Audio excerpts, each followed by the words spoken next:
Brothers and sisters, I would like to give you a blessing based on Matthew 8, verses 25 to 26. May the Lord Jesus, who calmed the raging sea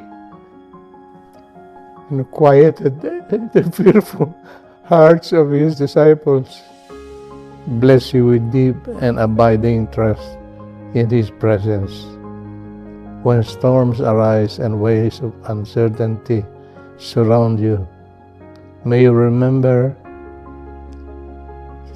that he is in the boat with you.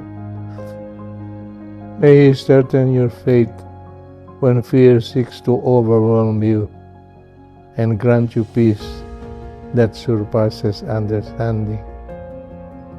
And may you rest securely in his love, knowing that no storm is greater than his power, and no fear is stronger than his saving grace. In Jesus' name, amen. Hello, brothers and sisters, and welcome to our online Elim gathering. Mid-year check, how's everybody doing? If you're feeling tired and need refreshing, you've come to the right place. Let's allow the Holy Spirit to renew and refresh us as we bask in His presence today. Let's worship Him in the name of the Father, the Son, the Holy Spirit. Amen.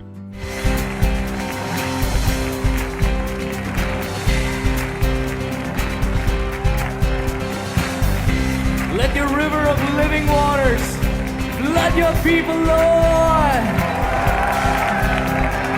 Rushing river, holy flood, let your waters wash me free. Cleanse my heart and revive my soul. Rushing river, flow in me. Rushing river, holy flood, let your waters wash me free. Cleanse my heart and revive my soul. Rushing river,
Lord, may you wash away our worries, renew our spirit, and fill our hearts with your mercy, peace, and love. Amen. And without further ado, I'd like to introduce to you our teacher of the word today, none other than Dr. Moses Catan. Good evening. It's great to be back home. It's an opportunity tonight for me to share with you our adventures in the missions in our recent US and Canada mission trip. The sharing tonight, I want to show you how God is growing the seeds we planted over the years and to put faces to our growing Elim family. I will share also my personal experiences to show you and model to you a very Catholic spirituality. This Catholic spirituality is known in different ways. There's docility to the divine. It's also called attentiveness to God's presence. It's also known as seeing with eyes of faith. Some will call it practicing the presence of God. But the key here, it's a spirituality that reads daily events and situations to see and discern what God is doing and what God is teaching. So ang kailangan dito, spiritual eyes, kailangan observation, and of course a journal to write things down. So I wrote things down throughout our trip, our foibles and our experiences, and when I came home, I put them all together and said, "Uy, adventure pala. Sarap ng adventure."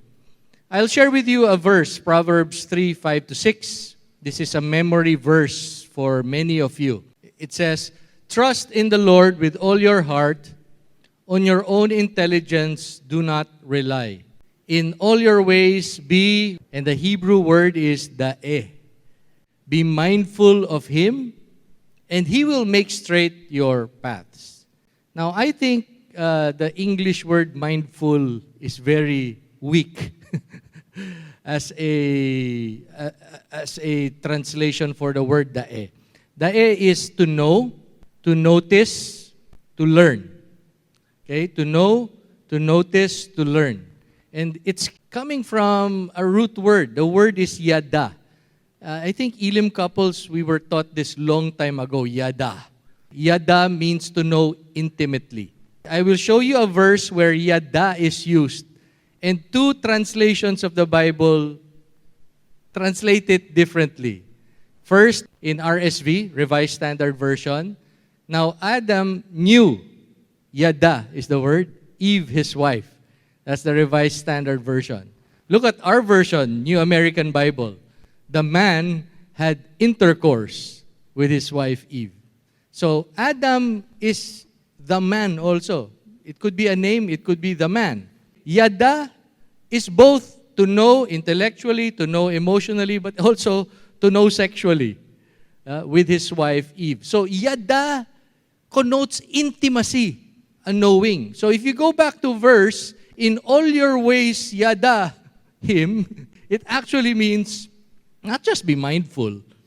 In all your ways, whatever you do, in your work, in school, your daily activities, your sports, your eating, in all your ways, know Him intimately.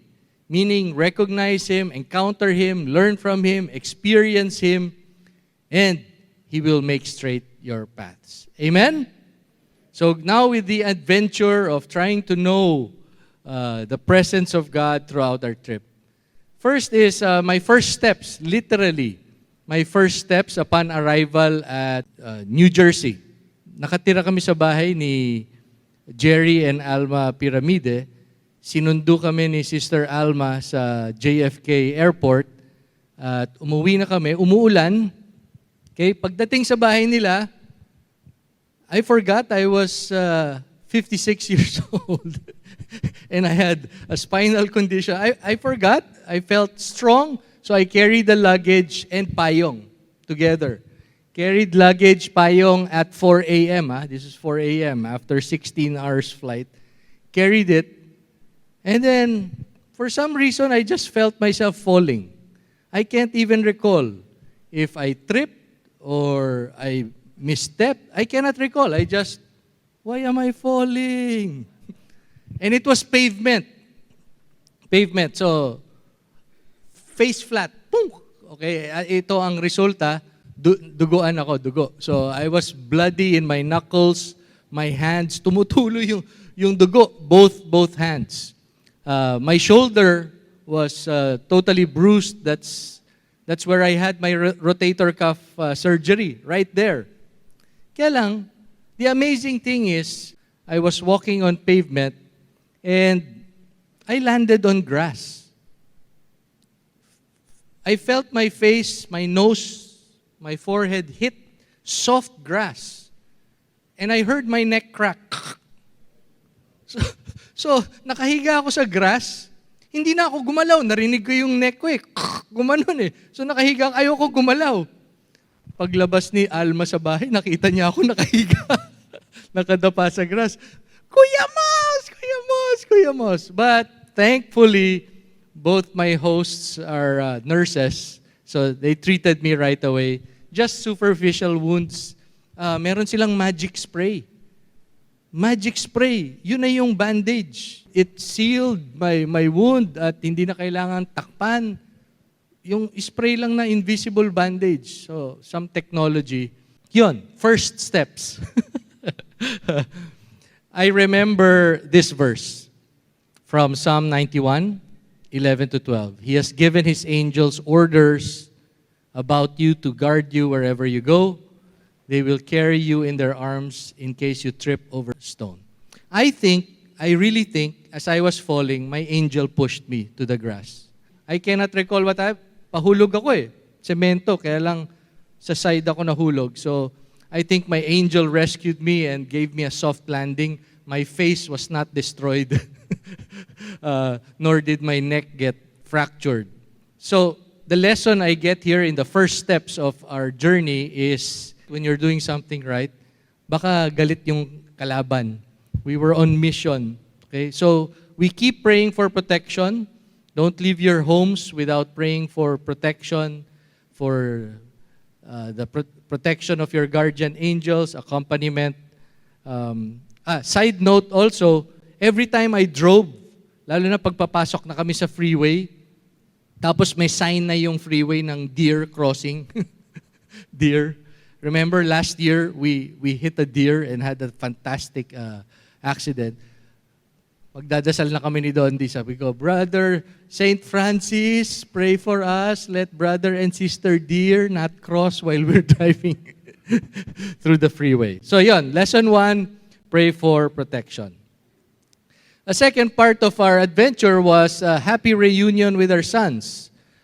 Two of my sons, Noah and Raph, are based in New York. So it was a great blessing for us parents to see thriving sons. No? Noah in his visual effects job, his work was renewed for One Piece and The Diplomat. Yung mga nanonood ng The Diplomat sa Netflix, tsaka One Piece, yun ang trabaho niya ngayon. Si Raph is working at Sofitel as a manager in training. Ang okay dito, linibre kami ni Noah sa Japanese restaurant. Ito, linibre kami ni Raph ng steak sa Sofitel.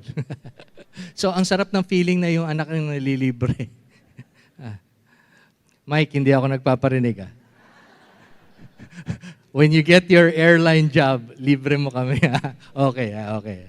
So, together, one of our traditions, if we visit them in New York, is to go to Birdland. Birdland is the performance place where all the jazz legends performed. So, nagkataon, every year when we go there, ang tumutugtog yung Birdland Big Band. But the night that we visited, it was the legendary Count Basie Orchestra. Now, yung mga nagwaw, yung mga puting buhok. The Count Basie Orchestra is 91 years old. Buhay pa hanggang ngayon yung orchestra.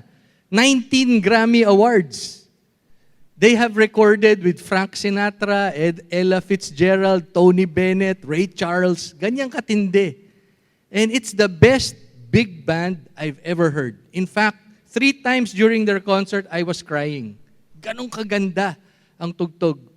And it is composed of seniors. Halos hindi na makatayo yung iba.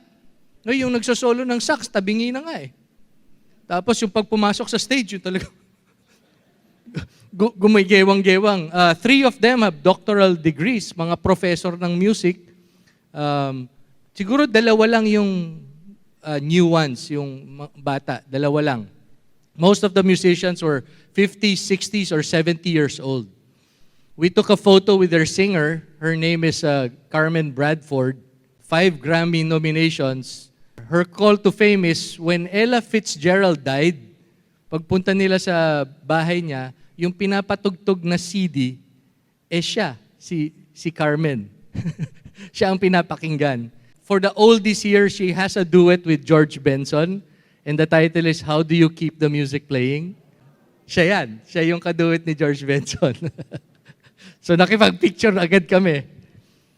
So anong lesson ko dito sa this wonderful night at Birdland?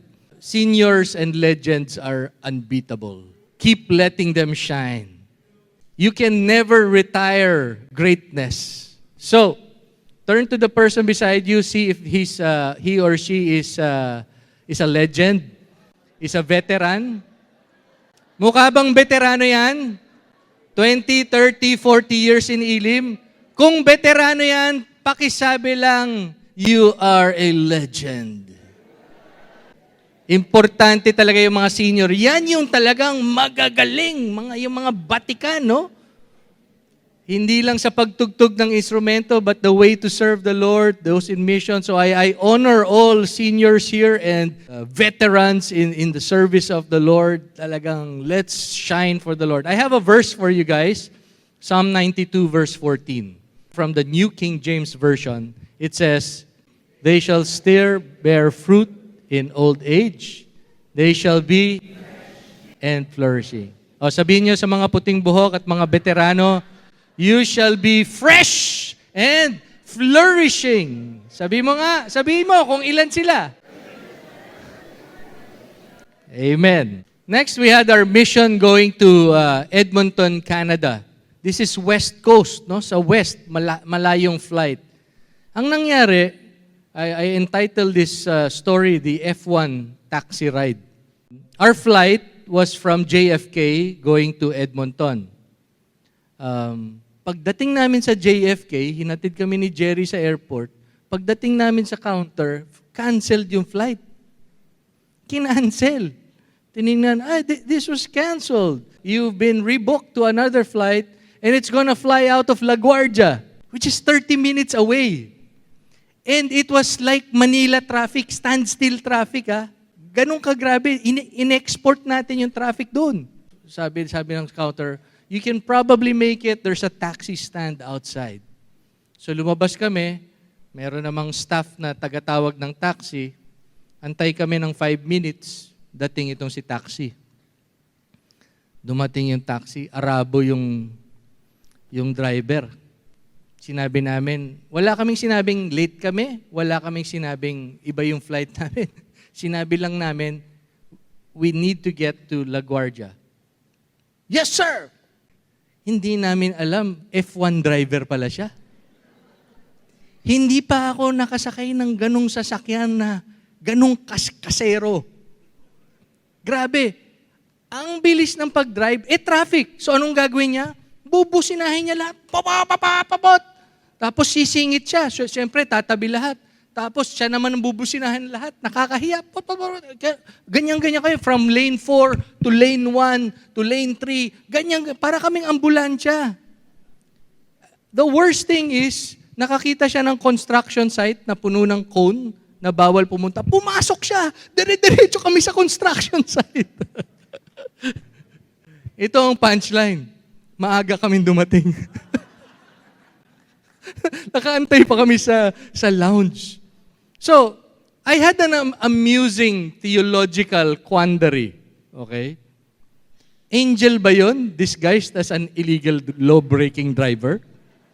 Ha? Can God send an answered prayer through a reckless driver? Ha? Ano sa palagay nyo? Ang dami gumaganon. Bahala kayo sa theology o sa morals o so mag-explain yan. Pumunta kayo kay Mars, tanongin nyo yung totoong sagot. Tanongin nyo si Ferdy, si Mars. Okay? Ngayon, ito ang lesson na sinulat ko. God's providence sometimes arrives through ordinary or flawed and even unexpected people. Minsan magpapadala siya ng iba sa prinay natin. Nag-pray talaga kami ni Dondi, Lord, may mission kami sa Edmonton, help us make the flight. Ang dumating talagang ang pinakakaserong driver ng New York City. At umabot kami ng maaga. So thank God for that. And in your daily life, if God sends unexpected people along your path, well, you can say, praise the Lord, God is good and He provides. Amen? So sumakay kami sa aeroplano. Okay? Pag upo sa aeroplano, yung ka-row ko, dito kami sa right, dun sa left, may Canadian na babae, and on her lap was a carrier ng pusa. So may pusa doon. Nagkikwentuhan sila ng katabi niya. Alam niyo naman, ang mga taga-Amerika, Canada, pag magkwentuhan, lahat nakakarinig eh. So, narinig ko. Wow, at ito siya. It's Fitz, the social media star. Yung pusang yun, celebrity. Meron akong kaupong celebrity. And I learned that Fitz, the cat, has 968,000 followers. 30,000 na lang, 1 million na yung followers. Ganong kasikat yung pusa. Anong ginagawa niya? Yung handle niya, gusto niyo tingnan sa Instagram, Fitz Capades, okay? The cat is famous for what? Wala lang. Wala lang. Sumasakay ng canoe, sumasakay ng lawnmower, pupunta sa ice, naglalakad sa ulan. Wala, tiningnan ko kung ano mga wala, pusa lang. Pusa na nakabihis. Magwa 1 million yung follower. So, natatawa na ako sa aking reflections. Lord, what are you trying to tell me that I have met a celebrity cat? You know, meanwhile, today, all over the world, many thousands of people are working so hard, sweating so hard for a few hundred views.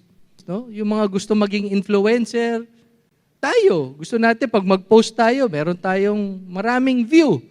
Nalulungkot tayo pag 2 lang yung view. Yung magulang mo lang. Gusto mo naman a few hundreds. O sana umabot na 1,000. Tapos, yung pusang walang kawang muwang-muwang, pusa lang siya, 1 million followers.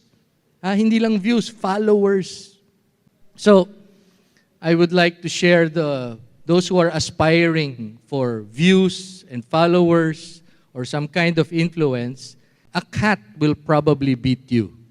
Do not measure your worth by attention, but measure it by your faithfulness. So this is my lesson. Don't chase followers. Follow Christ. That's our business. As we serve the Lord, as we go on mission, as we have great photos and great experiences, we post. Yes, but the point is not to get the views. The point is to follow Christ, to do His will, to go on mission, pursue God's will. And our motto here in Elim is serve the Lord faithfully, whether you have an audience of 1 or 1 million. Bahala na si Lord doon. Basta we serve with all we got. Amen. So we arrive at Elim, Edmonton for the Elim Couples Time Out Weekend in Edmonton, Canada. Our first event was a dinner at the Rice Residence, R-I-C-E. Kilala nyo si Flor Layugan, formerly Layugan. Taga Hong Kong dati. Nakapangasawa siya si Rick Rice. Yung katabi niya, si Rick Rice. If he's a manly man, as macho as you can. Si Rick Rice. Sila ang head ng Elim, Edmonton. Anak nila si Noah, the young guy in blue. Poging-pogi. If you notice, there are many non-Elim couples who served for the Elim couples. Among them is Edna Loreste, head of Elim, Toronto. Okay, nagpunta sila lahat all out in service kahit hindi sila kasali sa Elim couples. You have Jerry and Mila Allard. We see them during the Elim Missions Conference. They are the heads of Ottawa. They joined also. But surprisingly, magugulat kayo, Elim couples yan, bakit may madre dun sa gitna? Kita nyo ba may madre? Ipakikilala ko sa inyo si Sister Lindy Ates. Ito ang kwento. Elim Youth Camp. Asan na yung campers dito? Elim Youth Camp sa Cebu. Okay? After the Elim Youth Camp was my flight back to Manila. Nakaupo ako, window seat. Okay? May senior citizen lady beside me, and then si Sister Lindy yung next. I was just looking at outside the window at nagkikwentuhan na sila. Kwentuhan ng buhay nila, kwentuhan, wala. Tapos narinig ko yung statement ni Sister Lindy, I am based in Edmonton. Sa Cebu to after Elim Youth Camp. And then months later, meron tayong Elim couple sa Edmonton. Yung narinig ko yung Edmonton, yung divine appointment, boom, boom, boom. So nagpakilala na ako, Sister, I will see you in Edmonton. I'm Moses Catan, I'm with Elim, pakilala ko. Kinuha ko yung phone number niya. Tapos wala na. Several months passed. Sabi ko siya, sa kanya, tatawagan ko siya. Madre yun wala naman tumatawag sa kanya. Yung araw na yan, nag-ring daw yung phone niya. Takot siyang sagutin kasi baka marketing or scammer or anything. Kaya lang naalala niya, sa isang flight sa Cebu, may puting nagsabi sa kanya, tatawagan siya. So sinagot niya, ako, Sister Lindy, andito ako sa Edmonton. Magkita tayo, punta ka sa bahay nila, the Rice family, punta ka. She was just so weirded out by the circumstances and she just chose to come. And my goodness, she arrived and she connected very well with all of Elim. Sigurado akong she will be active there sa Elim. So, nag-attend siya ng Elim Couples Time Out Weekend. Madre, sa likod. So, tinanong ni Dondi, may appropriate ba to sa'yo? Kasi alam niyo naman, Elim Couples, kung anong pinag-uusapan, di ba? Relationship, sex, everything pinag-uusapan doon. Ay sabi niya, yes, I find this very deep for my devotional life, for my relationship with Jesus. Oh, di ba? Doon siya na-bless. So, we linked her with Elim Canada, and then we got word from her that she might be transferred to Assisi, Italy. So sana magka-Elim tayo sa Assisi. So yun, that's Sister Lindy Ates, one of my divine appointment encounters. The fruit of Elim Edmonton Couples Timeout was this. We had 6 couples. Very wonderful weekend.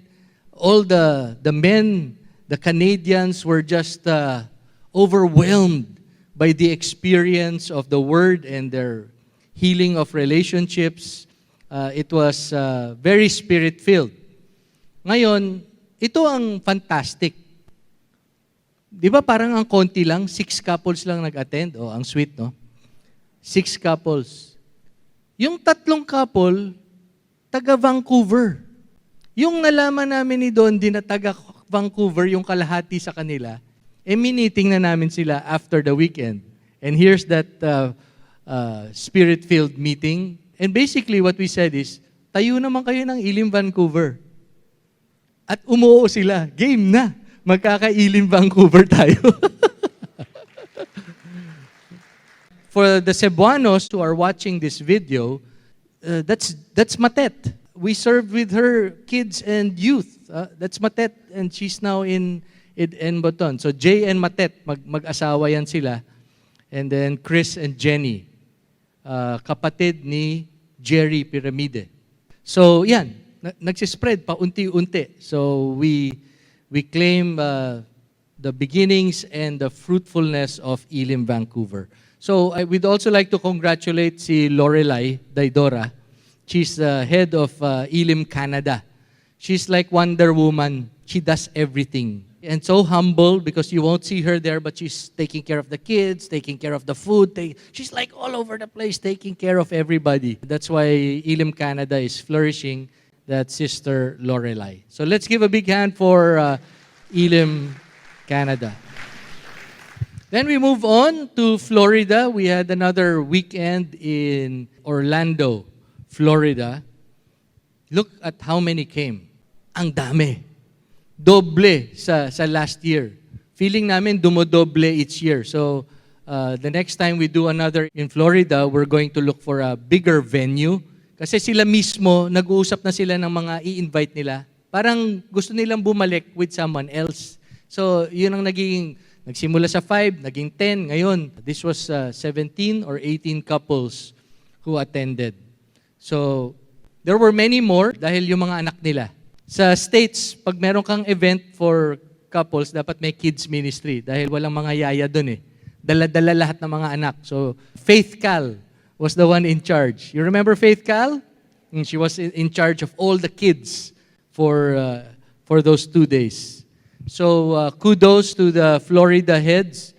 We have Quix Guerrero and her husband, GV. Very committed servants of the Lord.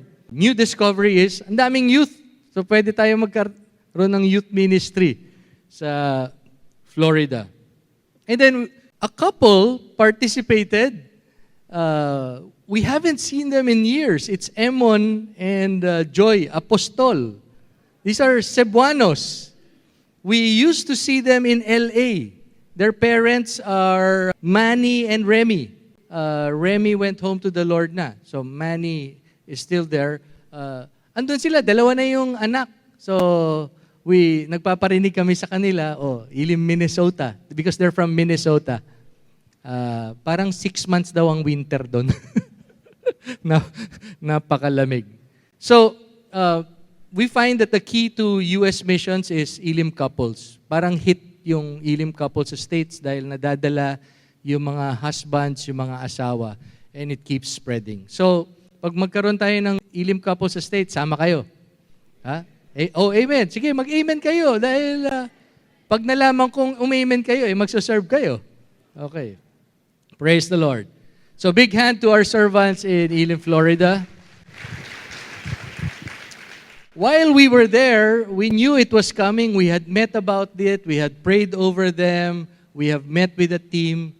We saw the fantastic pictures of Elim Wellington, New Zealand, already operating. Ang dami nila, yan yung first gathering. New Zealand. This is led by Brother Boyet Cortez. You know him? From Cebu. Brother Boyet Cortez. So we are planning already a pathways next year at Wellington. Those who want to sign up, those who want to join for a New Zealand experience, sali kayo para maraming servants. Amen!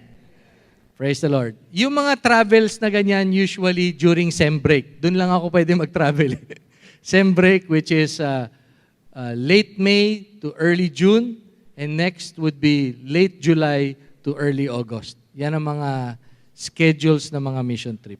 And then we had the gathering. We move on to Elim, New York, New Jersey, dalawa, because half of them are from New York and half are from New Jersey. Ito sa bahay nila, Brother Jerry and Alma Piramide. People from Davao will recognize some of them, especially Carla. Okay, I recognize her as a youth servant sa Davao. And then Seth and Rose, yung mag-asawa, they're from Cebu, from Bohol. Yep. And her mom. Now, this ministry is for nurses. Most of them are nurses. Veteran nurses, new nurses, intensive care nurses, puro nurse. So we're praying that we will have a ministry directed for nurses in New York and New Jersey. Amen. Let's give them a big hand. Praise the Lord. Isa pang kwento is the servant look. As I've shared many times, whatever store, whatever restaurant I go, napagkakamalan lagi akong salesman o waiter. Okay. For some reason, I look like a servant. So, in this mission trip, 3 times akong linapitan. Sa isang store, may lumapit sa akin asking for help. And then pumasok ako sa Tumi para tumingin ng mga bag. Nagpapademo sa akin yung customer paano daw yung bag. Dinemo ko sa kanya. Nakikisakay ako sa kanilang akala. But the most fantastic thing is, in JFK, there's the lounge where you wait for your flight, okay? We were at the lounge. I went and stood up to get food. And of course, somebody approaches me and asks me where the ulam is and where the drinks are. So, yun, I cannot figure it out. Maybe it's my hip bag or this is my normal attire everywhere. So, I am approachable for service. So, if you have questions, ask Dr. Katan. Lastly, my sharing is the greatest passenger of all. During our flight back to New York from Florida, I was again in the window seat, Dondi beside me. Right in front of me was a 10-year-old girl. Yung katabi niya, lola at lolo. Not related to her. So the lola was interviewing her, shocked na mag-isa lang. Si 10-year-old girl, bakit mag-isa lang? So ini-interview siya, where is your family? Where? Ang dami Siguro siya stranger Eventually, I heard the question. Sabi ng lola, where's your dad? No? As if parang i-judge siya, where's your dad? Ba't kaya iniwan? Where's your dad? Ang sagot ng bata, he's flying the plane. Tatay pala yung piloto. Sabi ko, ang galing naman. Siya yung pinaka-VIP dun sa aeroplano. And all the FAs would take care of her and make sure she's doing okay. May escort pa yan. At nakita ko sila, habang naglalakad ako, lumabas si Papa, yung kapitan. Oh, you did okay? Di ba? So, it struck me, that image struck me. The world is so big around us. We have so many struggles, problems. We feel insecure. We feel insufficient. We feel parang lamang yung mundo sa atin, maliit lang tayo. But it turns out, our Father is the captain. Amen? Tatay natin yung captain. Ba't tayo matatakot? Hayaan mo na yung buong eroplano matakot. Ako, tatay ko, captain. Diba? Siga. So here's the lesson. Your spiritual journey may be up and down. It may be intimidating. It may be challenging. It may be difficult. Know that you are the son. You are the daughter of the Commander-in-Chief. Amen? And to wrap this all up, we go back to Proverbs chapter 3, verse 6. In all your ways, what shall you do? In your business, in your studies, in your work, in your laundry, in your dishwashing, pag uwi ninyo, maglalaba pa, or whatever, in all your ways, know Him intimately. Recognize Him, encounter Him, learn from Him, experience Him, whatever you're doing. And what's the promise? He will make straight your path.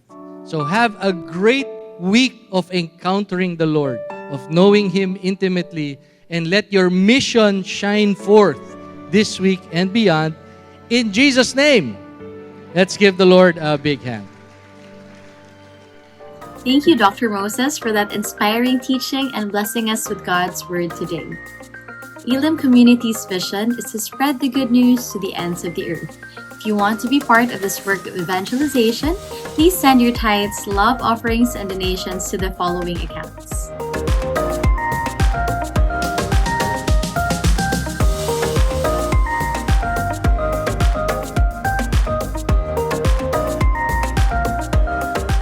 We pray for all those who gave their tithes and love offerings. May the Lord bless you 100-fold for your generosity. In Jesus' name, amen. Lord, I ask for the gift of humility. Grant me the grace to take your yoke upon me and learn from you. For you are meek and humble of heart. May I put you first above all and regard others as more important than myself. May I decrease as you increase in me. May I grow in the virtue of humility in this year of preparation for our Golden Jubilee. In Jesus' name we pray. Amen. Prayer to the Lady of Elim. O dear Mary, Lady of Elim, sweet and pure, pray that your Son Jesus will to innocence and holiness restore the hearts and minds of long-lost souls. Pray that the seed of glad tidings sown in our hearts will stir us to great hope, faith, and love. Pray for the vision and intentions of community and of the Church, that with the Lord's watchful care and generous provisions they shall all be. Pray that a polluted world and all institutions will, from a powerful outpouring of the latter rain, experience the blessings of fresh, living water, a renewal of the Spirit, and healing of our land and of all nations. Hail Mary, full of grace, the Lord is with you. Blessed are you among women, and blessed is the fruit of thy womb, Jesus. Holy Mary, Mother of God, pray for us sinners, now and at the hour of our death. Amen. Hail Mary, full of grace, the Lord is with you. Blessed are you among women, and blessed is the fruit of thy womb, Jesus. Holy Mary, Mother of God, pray for us sinners, now and at the hour of our death. Amen. Hail Mary, full of grace, the Lord is with you. Blessed are you among women, and blessed is the fruit of thy womb, Jesus. Holy Mary, Mother of God, pray for us sinners, now and at the hour of our death. Amen. Elim Missions Prayer. Lord, I make myself available for the ministry of missionary evangelization, on my knees or in the mission field, within our borders or on foreign soil, for a single soul or for the multitudes. Empower me for abundant soul winning.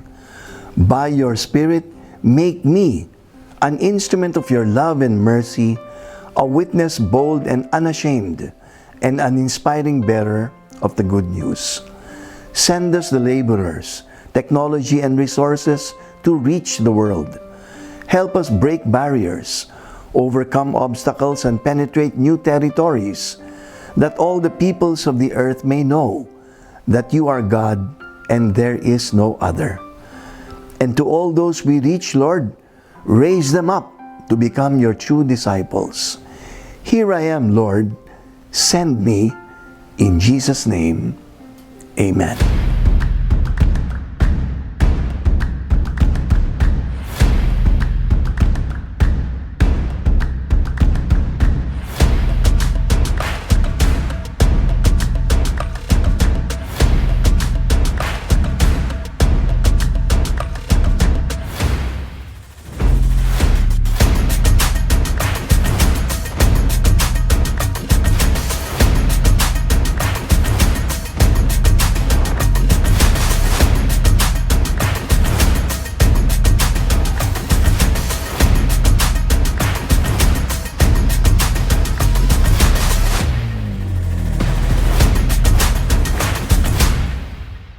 Thank you, brothers and sisters, for joining us today. If you were blessed with today's gathering, don't forget to like, subscribe, and share to help spread God's message. See you again next week.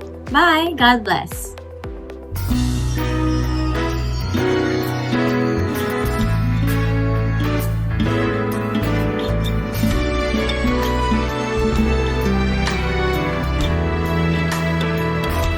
Sometime back each of us lived a solitary life instead, thinking only of ourselves, till one day he had to show the way. Now the past doesn't really matter, for we all have found a home, with one mind and one heart, where Jesus is our Lord. Filled with joy and laughter, we have found each other. Here at Elim, we have love.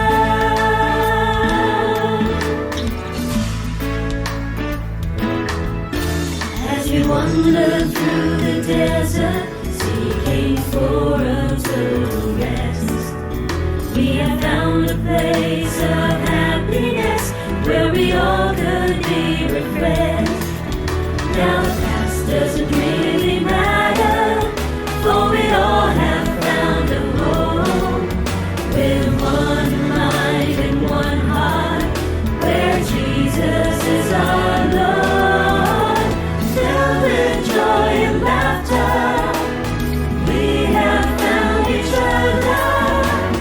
Here at Elim, we have love.